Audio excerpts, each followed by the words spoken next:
What's good, YouTube? It is your boy Joshua Puga again. We are back with another reaction video. New to the channel, you already know what to do. Be sure to subscribe. Today's video, I'm gonna be reacting to something different. Now, I've been watching these videos for, I'll have to say maybe for about 6 months to a year now. And this dude is super talented. I mean, yeah, this dude makes 3D objects out of paper. Literally. So yeah, today's video is making a realistic Thor hammer that lights up. So yeah, without further ado, we're going to get right to this video. And there won't be too much pausing in this video because this is an 18-minute video. Yeah, let's get right to it.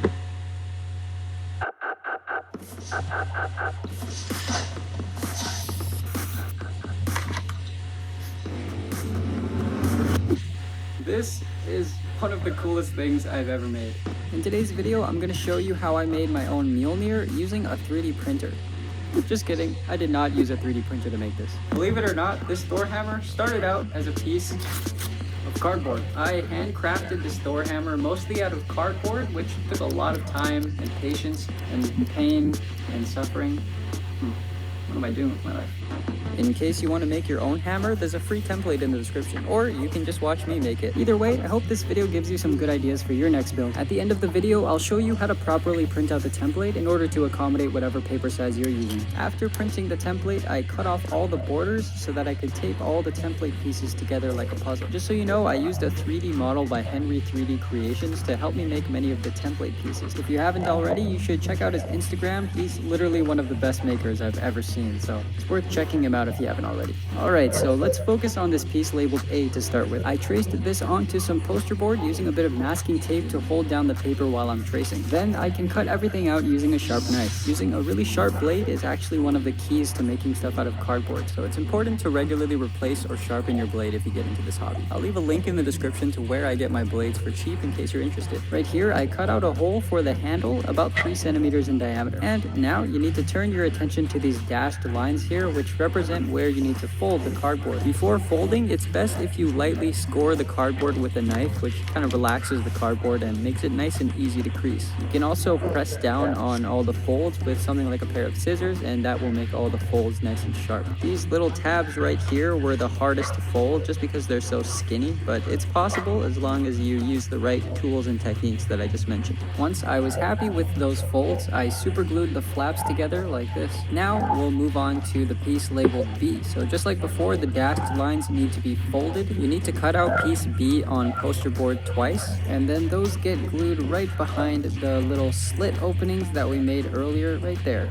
See, it's coming together pretty nicely now.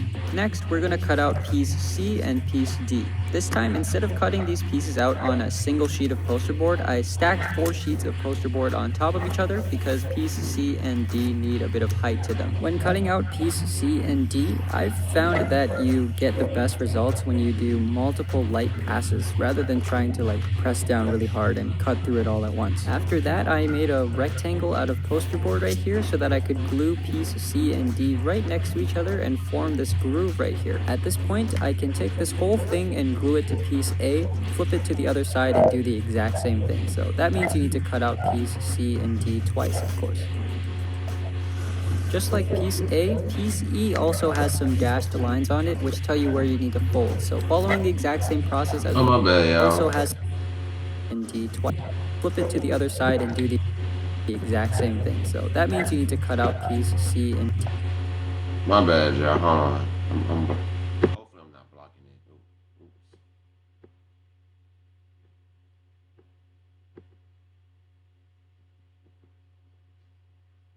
B and D twice, of course.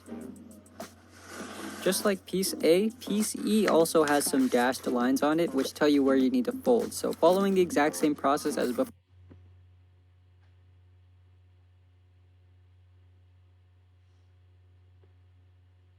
before, I folded all the dashed lines, then super glued the flaps together as seen here. Like before, I also cut a hole at the center right there, about 3 centimeters in diameter, which is for the handle. Eventually, these two parts will need to be glued together, but because we need to add lights inside, we're going to leave them separated for now. Here we have piece F. Now this piece has some really skinny bits on it, so if you try to cut it out and then fold it, it'll be really tricky. So I actually folded the cardboard first before cutting the whole thing out, which helps a lot.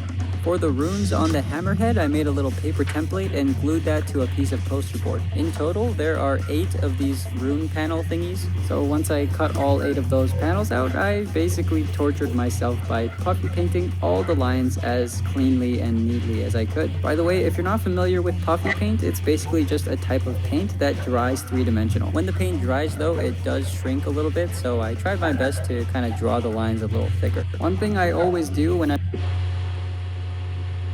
just kind of practice on like a scrap piece just to get the feel for it before I paint the real thing, and that always helps me get better results in the end. What I'm about to do here might seem kind of useless at first, but I can assure you it makes a difference in the end. Basically, I cut various pieces of some non-corrugated cardboard, the kind of cardboard that doesn't have that honeycomb thing on the inside. I glued those pieces of cardboard on the inside of the hammer, and my goal with that is sort of to give the illusion that the cracks have like depth to them, and that the cracks are like actual real cracks where you can see some inner material being exposed, if that makes any sense. I used both a glue stick and super glue here because the super glue tends to get absorbed by this type of cardboard really quickly, which makes it hard to use. So the glue stick kind of helps create a barrier so that the super glue doesn't soak into the cardboard as much. I probably could have just used a different kind of glue, but I like super glue because it dries fast. Since I want to make this hammer light up, we need something clear for the light to shine through, which is why I'm cutting up this plastic here. I think these are called acrylic sign holders, and I like these because they're thin enough to where you can just score it on both sides with a knife and then snap it off pretty easily. The plastic is a little slippery, so it helps to use a bit of tape to temporarily hold it in place while I super glue the plastic together like this. The idea here is to make the cardboard fit perfectly flush over the plastic, and this was actually a bit tricky. It sometimes took a few tries for me to get the plastic pieces to be the correct size, but eventually, with a bit of trial and error, I was able to get the plastic pieces to fit pretty snugly up against the cardboard.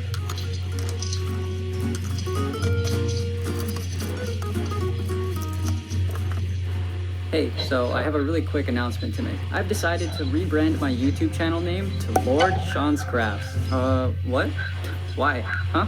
Oh, good question. Well, in case this certificate doesn't make it clear, I'm actually a landowner in Scotland now. Based on historic Scottish custom, a landowner in Scotland is referred to as a lord or lady. So you're a landowner in Scotland, which makes you a lord? Yep, I own 1 square foot of land. Okay, Lord Sean Krabs. But yeah, this dude definitely deserves over 1 million subscribers, literally. This dude's very talented. Scotland, thanks to Established Titles, the sponsor of this video. Established Titles offers a fun novelty gift for you or your loved one. Basically, they allow you to buy Sorry, man. You ain't trying to watch that no more.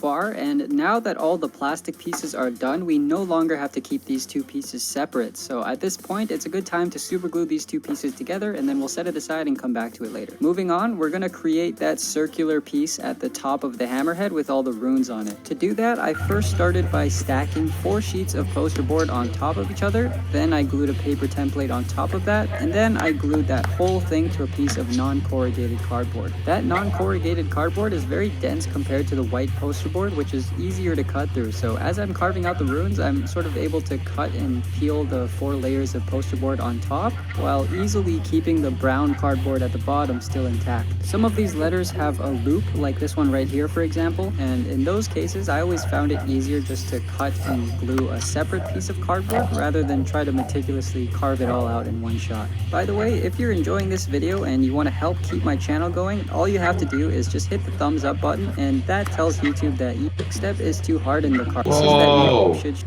have to do is just one shot. Hit the thumbs up button and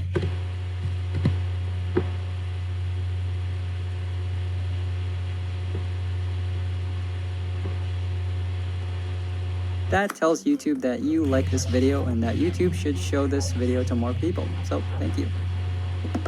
All the pieces that make up the hammerhead have now been made out of cardboard, so the next step is to harden the cardboard. For that, I'm using some Bondo fiberglass resin. I covered everything, both inside and outside, with a few coats, and afterwards I sprinkled a bit of baby powder to remove as much tackiness as possible before sanding all the pieces with 120 grit sandpaper, which gets rid of some high spots that formed from the resin. Once I was done sanding, I sprayed everything with a generous coat of filler primer. Filler primer, if you don't know, is basically just a really thick spray paint that's meant to fill in any tiny gaps and imperfections on the surface. After the filler primer dried, I sanded with 320 grit sandpaper, then hit everything with one more coat of filler primer, and finally did one more pass of sanding with some 600 grit sandpaper. Here's what all the pieces were looking like so far, and now I can go ahead and glue that disc piece to the top of the hammerhead using a bit of super glue.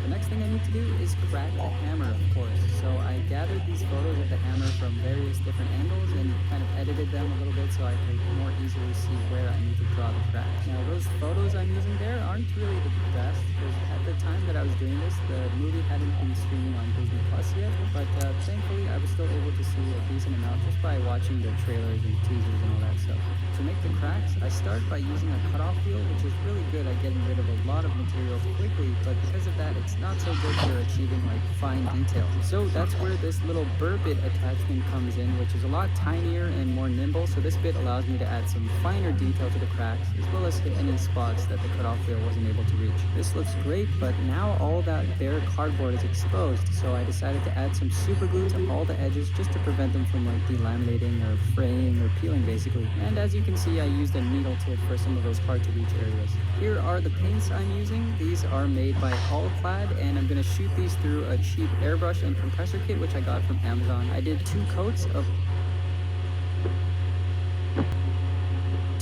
of Allclad gloss black base. Then after that I applied a coat of Allclad chrome. Now that 1 ounce bottle of chrome was not enough. I had to buy another 4 ounce bottle of chrome, so keep that in mind if maybe you're planning on using these Allclad paints. After I was happy with the chrome, I went over everything with some Allclad aqua gloss clear. This clear coat will dull the shine of the chrome a little bit, but unfortunately that is kind of to be expected when you're dealing with chrome paint. For now, I only did one coat of clear, but later on down the line I'll come back and do a couple more coats.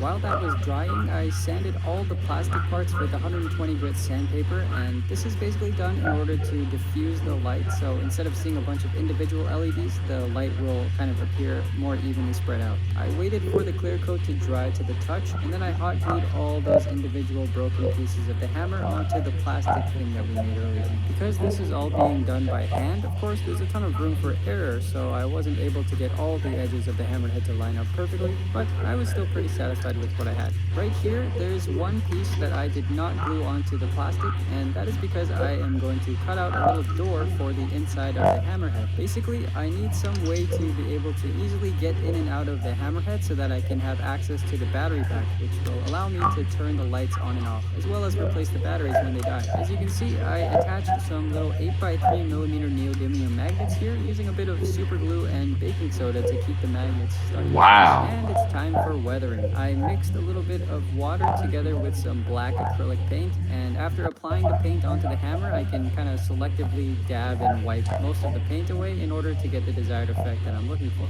And afterwards, I airbrushed another coat of Allclad Aqua Gloss Clear. For the handle, I am using a PVC pipe with an outer diameter of about 1 1/8 of an inch. I cut the PVC pipe down to the size I wanted and sanded the plastic with some 80 grit sandpaper in order to roughen up the surface, which will allow the leather to adhere better. The leather that I'm using is just some basic leather that I found on Amazon, and even though this leather already has an adhesive backing to it, I still decided to use contact cement anyway because the adhesive is really weak and there's no way it would actually stay on there permanently. Of course, there's a bit of a seam right here, but I tried my best to keep it as clean as I could. Alright, next we gotta make all those little individual metal rings that wrap around the handle. I rolled some paper around the handle and then I used a little paper template like this and traced that onto the paper tube. This is not really necessary, but I also slid this cardboard tube inside the paper tube so that I wouldn't crush the paper while I was cutting out the rings. If you don't happen to have a cardboard tube like that, you could also just roll up your own tube out of paper. I coated all the rings in super glue and then sanded everything with 220 grit. I also rounded off some of these edges like this because it would have been too difficult to accurately cut out all those rounded bits by hand. As you can see, at the very top of the handle there is a bit of a wider ring there, so like before I made this ring out of paper and hardened it with super glue. Then I shaped it using 120 grit sandpaper along with my knife to kind of shave off the end in order to give it like a tapered look. I sanded once again with 120 grit, then more super glue to coat the raw paper, followed by 220 grit sandpaper. And now these paper rings are ready for paint, so I propped all the rings up onto some sticks just like this, and away we go with filler primer. Then 400 grit sandpaper, followed by more filler primer, then 600 grit sandpaper, followed by 2 coats of all-clad gloss black base, followed by all-clad chrome, and finally 2 coats of all-clad aqua gloss clear. And now the rings are ready to be glued onto the handle. Because the leather is ever so slightly compressible, I'm just barely able to get a needle tip underneath there and put a little drop of super glue on each side of the ring to hold it in place. Next up, let's make the pommel. I'm going to start with making the bottom of the pommel first and then slowly work my way up from there. As you can see, I wrapped a very thin strip of paper in a spiral pattern in order to create a taper. Now there's a leather strap that's supposed to go at the bottom of the pommel, so I marked and cut out a slit on each side of this piece so that later on I can feed the leather strap through those slits. And afterwards I sanded with 120 grit to try to level out the surface a bit. Right here I rolled up a paper tube, and then using the template I cut out this little shape from the paper tube like this. And these two pieces go together like so. In the template you'll find a piece like this, and if you want you can lay some wax paper over top of that and trace the lines with a pencil. These pencil lines can then be easily transferred onto the pommel by using some pressure with a pencil to leave sort of an imprint. Using this wax paper method makes it really easy for me to replicate pretty much the exact same design on both sides of the pommel so that it looks symmetrical. Once I had all the lines on there, I once again used more puffy paint to draw on these lines as seen here. As usual, I coated the pommel in fiberglass resin, sanded with 220 grit, sprayed with filler primer, sanded with 400 grit, sprayed with more filler primer, sanded with 600 grit, and then I can lay down my all-clad. Once this dried, I applied my watered down black acrylic paint, making sure to leave most of the paint settled in the cracks and crevices. And when I was satisfied with the way that looked, I added my second coat of all-clad aqua gloss clear. Next I'm going to go ahead and make the leather strap, and for that I used the same exact leather that I used before for the handle. And again, I'm using contact cement here because that seems to be the strongest and most flexible glue for this application. I super glued the leather strap to the pommel, and now the pommel is finished, so I can mix up some 5-minute epoxy and use that to permanently attach the pommel to the rest of the handle. The lights inside the hammer are just these battery-powered LED strips that I found on Amazon. Of course, I'll make sure to leave a link below to where I got these. As you can see, I made a little cardboard box that I could glue all the LEDs onto, and this cardboard box was made simply by printing that hammerhead template at 50%, which I found was the perfect size and leaves enough room for the battery pack to fit inside the hammerhead as well. I hot glued that cardboard box onto the handle, and then I attached some magnets to the battery pack using super glue and baking soda. The baking soda is nice because it makes the super glue dry almost instantly and also makes for a stronger bond too. And of course, by adding these magnets, I can easily take the battery pack in and out of the hammerhead whenever I need to replace the batteries. I went ahead and mixed up some more 5-minute epoxy and used that to attach the handle to the hammerhead. And these two pieces can finally be glued onto the hammerhead now that the LEDs are inside. At this point, I decided to add some light damage to the hammer using a bit of sandpaper. And of course, I don't want to overdo this part or anything. I just want to add some very subtle imperfections on the surface, as I think this makes it look more like real metal.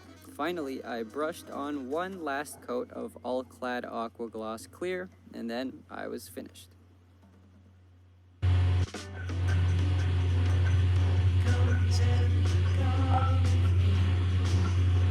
So many seeds to sow.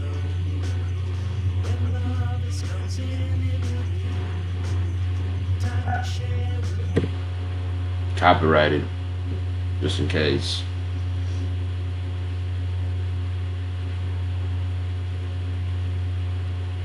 Show you how to properly print out the template. So first, you need to download Adobe Acrobat Reader. There's a link in the description to where you can download this for free, and it only takes like 2 minutes to download. After you've downloaded the template, you'll notice that there's 3 files here: template number 1, template number 2, and template number 3. Right-click on template number 1, then open with Adobe Acrobat Reader DC. Click the printer icon, select the poster format, then set the overlap to 0. Also, make sure the tile scale is set to 100%. After that, you want to specify what type of paper you're using. It's probably either A4 or US letter, but for me it's US letter. And now it's ready to print. If you would like to print this template smaller so that you can make that little box with the LEDs, just follow the exact same steps except click size instead of poster and change the custom scale to 50%. On the right, you'll see a preview for what you're printing, and if for whatever reason the template pieces are getting cut off the page, you can always just print in the poster format, which prints using multiple pieces of paper in the case that what you're printing doesn't fit on a single sheet. For template number 2 and template number 3, they should be able to fit on a single sheet of paper, so you can just click size and make sure the scale is set to 100% and specify what type of paper you're using.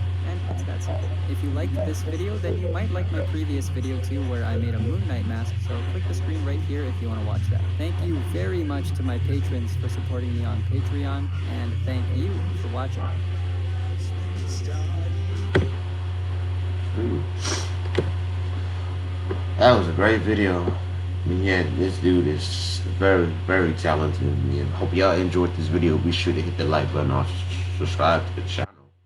You know, comment down below what videos y'all want me to react to next. Yeah, without further ado, I will see y'all in the next video. Be safe and God bless.